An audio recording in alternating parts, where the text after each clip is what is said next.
Hi, and welcome. You're listening to the X22 Report. My name is Dave, and this is episode 1304A, and today's date is June 12th, 2017, and the title of the episode is Federal and State Tax Receipts Are Declining Rapidly. Expect a Hard Landing. Let's get into the economic collapse financial news. Now, we've been looking at a lot of economic indicators, and we discussed yesterday about loan creation, and this is something where we need to look at this very, very closely because this is something that they really can't manipulate. And for the last, 57 years or so, it's been showing us and it's been reporting to us that either we're in a recession when loan creation completely stops or declines, or the recession's about to happen.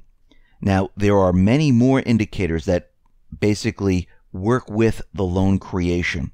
And we're going to get into that a little bit later in this report. And you're going to see as we put all the pieces together, you're going to see that we're heading down this path, which I don't want to say it's scary, that we're heading down this path where things are rapidly deteriorating. And we need to look at the economy right now as maybe a drug addict, where during the period where the drug addict is receiving the high, receiving the stimulus, they feel great. Everything looks great. They feel great. There's no problems whatsoever. And when the drug wears off, they start going through different signs of withdrawal. And this is what we're seeing the economy go through right now. The stimulus that has been pumping this economy up, it's wearing off, and we're seeing signs of withdrawal. And it's getting worse and worse as time goes on. And we can see right now that it's not just here in the United States, but it's around the world. And the central bankers, the deep state organization, they know this. They know what's going on. They know what's about to happen. And they can slow it down. They can speed it up. They have full control of the system. The only thing they really don't have control of is something that comes out of left field. And if something does come out of left field, well, they can either go with it or they could try to stop it. But most of the time, once that starts happening and people see what that happening, the whole system starts to fall apart. Now, out in Spain, we see that the banks, they're really in a lot of trouble right now. They've been bailed in right now. There's other banks that are not looking good. And we can see the Spanish securities regulators, well, they know there's a problem because what they've done already is they decided to ban something. And they ban the sale of borrowed shares for a month. Now, they're saying that market confidence has deteriorated in relations to a part of the local banking sector. And the ban prohibits investors from starting new short positions or to adding to existing ones. This tells you that they know these banks are coming down. They don't want people to short these banking systems. And they put a ban. They said, no, you can't do it. I'm sorry. We know it's coming down and you just can't do any of this. And if you have already a position, you just can't add to it either. So they're stopping individuals from doing this. Now, what are we seeing happen? Well, here in the United States, we know that retail is contracting quite a bit. The U.S. retail sector, well, there are more and more stores that are going to be declaring bankruptcy. Moody's is out there, and they have this whole entire list of all these different stores, and they keep upping the list. Now, they started at 19, or actually they started at 15. They brought it up to 19. Now there's 22 stores, and they might be adding an additional 5 to this, saying that these are the stores that are in major trouble, and these stores are going to be going bankrupt. I think by the end of this year, you're going to see maybe 50, 60, maybe even 100 stores that are going to go bankrupt. I think this list is conservative right now. I think it's going to go much, much higher than this. Because we can see already the numbers that they've been putting out there. They've been showing that, well, it's not going to be the 8,000 stores. It's going to be close to maybe 10, next year around 13. I think this number is going to be even higher than what they're saying, because what we're seeing right now is a complete breakdown of the system. We're seeing in the restaurant industry, actually the chain restaurant, they're already in a recession. Their whole system is breaking apart. Because right now, they're in a 15-month downturn. This is the longest since 2009. And there's no end in sight. Why? Because people don't have the discretionary income to go out and purchase this food because there's more and more people losing their jobs. We see already in the stock market, there's a tech stock bloodbath. We look at Amazon, Apple, Google, Microsoft, all turning down. And then we have to remember that these are the companies that keep the S&P 500 up. If all these companies are turning down, well, there's a major problem right now. Now, yes, will they be pumped up once again? Most likely. Remember, who's purchasing these stocks? The central banks, governments. They're the ones who've been propping the market up. This is not a real market. This is a complete illusion. But this is a warning right now that even though they're propping the stocks up and they're continually purchasing, there's major problems here. Now, one of the big problems, and we discussed it yesterday, is loan creation. That is stalling right now, and it's starting to decline. We saw it in commercial loans. We see it in auto loans. We see it in housing loans. And we understand that the debt continually increases. It's not going anywhere. It's not going down. It's not stopping. It's continually increasing. The government is continually spending more and more money, which means they have to borrow more money. And they depend on the federal tax receipts to pay for all this. They depend on state tax receipts for the states to pay for their debt. And what we're seeing right now, and this is coming out of the Rockefeller Institute and CBO, the U.S. federal income tax receipts have come in about 3% below expectations this year. We are hovering around 0% right now on year-to-year percentage of the number of tax receipts coming into the government. We're heading in a downward trend just like we did prior to 2008 going into 2008. Now, if we look at state and local tax receipts, they are declining at the same rate.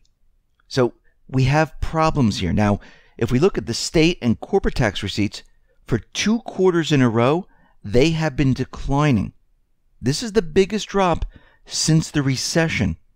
And according to the Rockefeller Institute, total state tax collections grew only 1.2% in the year of 2016, which means it declined in real terms.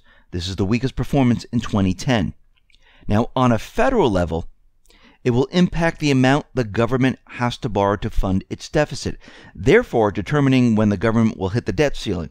This is quite relevant today since the debt ceiling was officially reached on March 17th, and of course, as we know, it's been extended using extraordinary measures. Basically, what they're doing is they're using black pools of money to keep the government operational.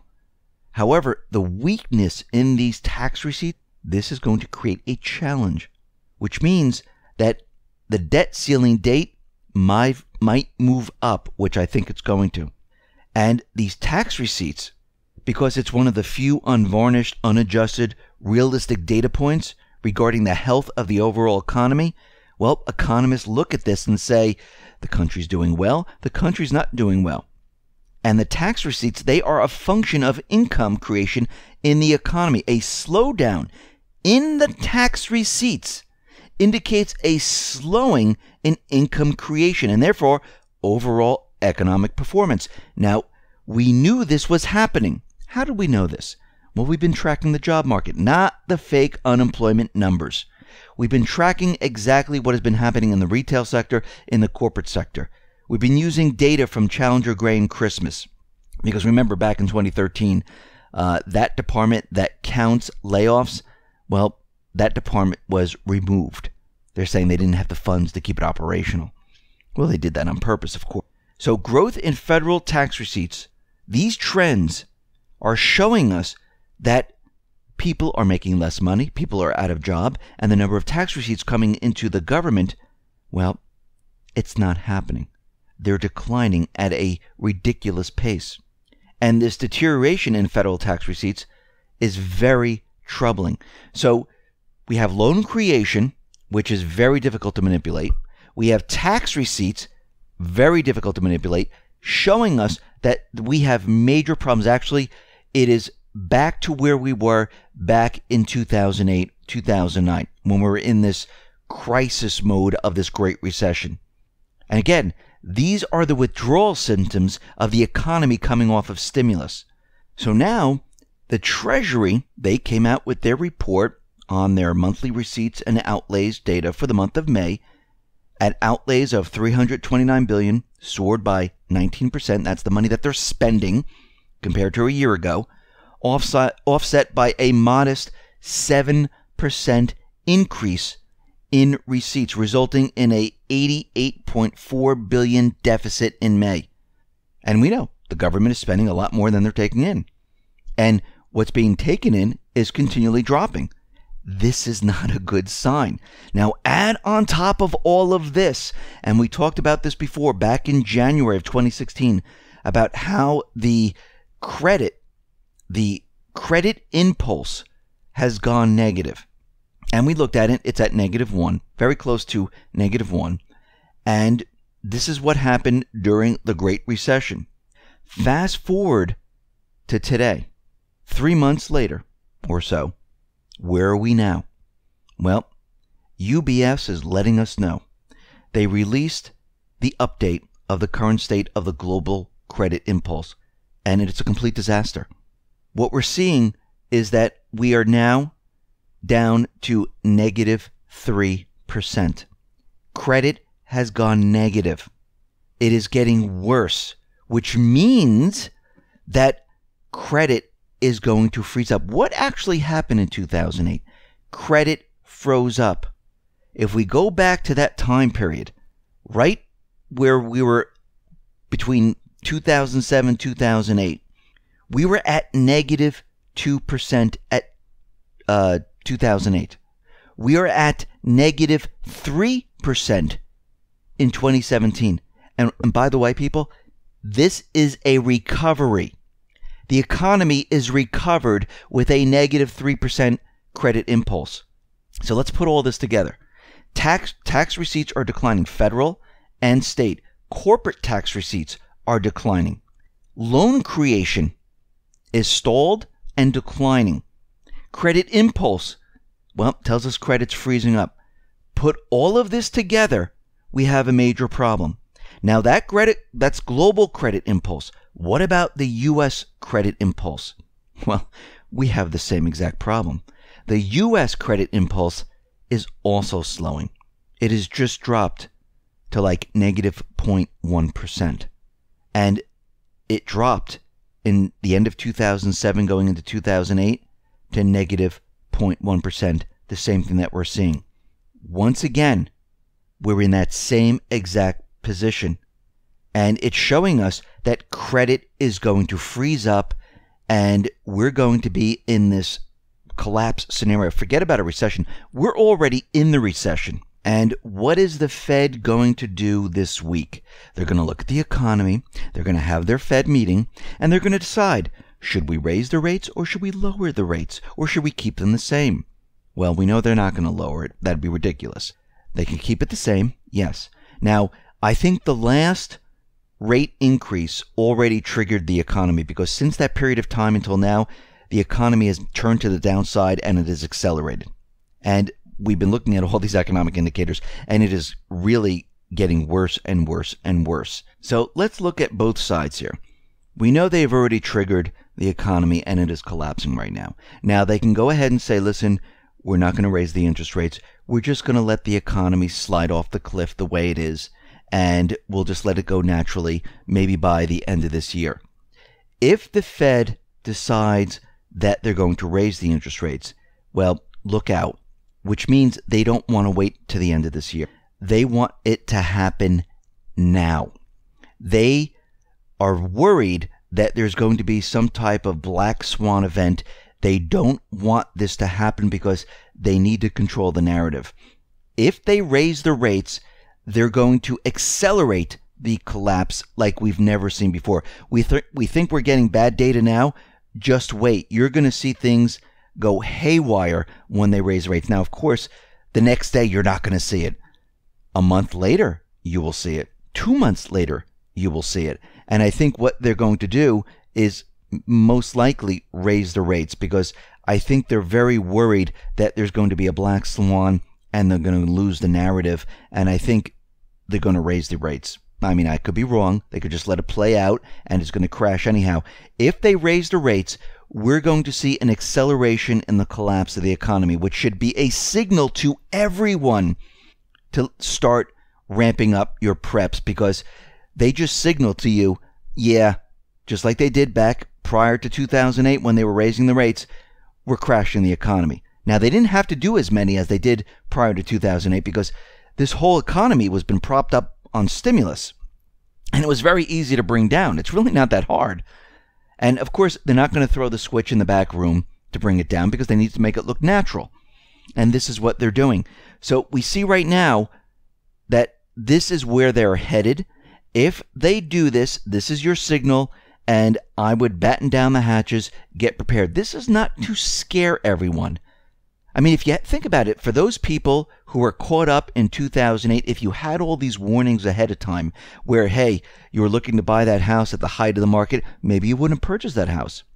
Maybe if you were going to sell your house, you would have done it maybe 2 years ahead of time, taken the cash, maybe put it in gold or silver, or put it into some other type of investment, maybe even the stock market, just to play it for a little while, then take it out and, make your wealth or whatever you were going to do.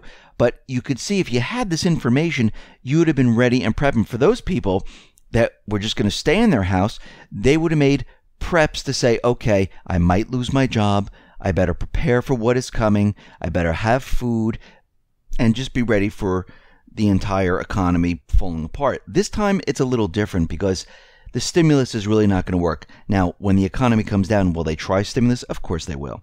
Will it work for a very short period of time? Maybe. But what's going to eventually happen is the economy is just going to turn down because they already know that the stimulus didn't work the last time. And I'm talking about the rest of the world. And they're going to look at the U.S. dollar. They're going to look at the U.S. economy. They're going to look at the global economy saying, you know something? It's a complete disaster. And everything will continually collapse. And you'll see country after country collapse. The United States will collapse. And the whole thing will be a complete nightmare. This is what we've been preparing for. This is what we've been getting ready for. And we can see from all these different things, they're all converging on this at the same time, and things really don't look good.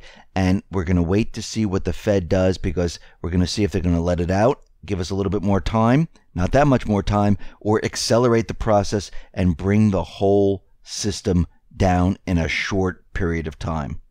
Listen, everyone, thanks a lot for listening. Be well, be safe, and especially be prepared. Thanks a lot.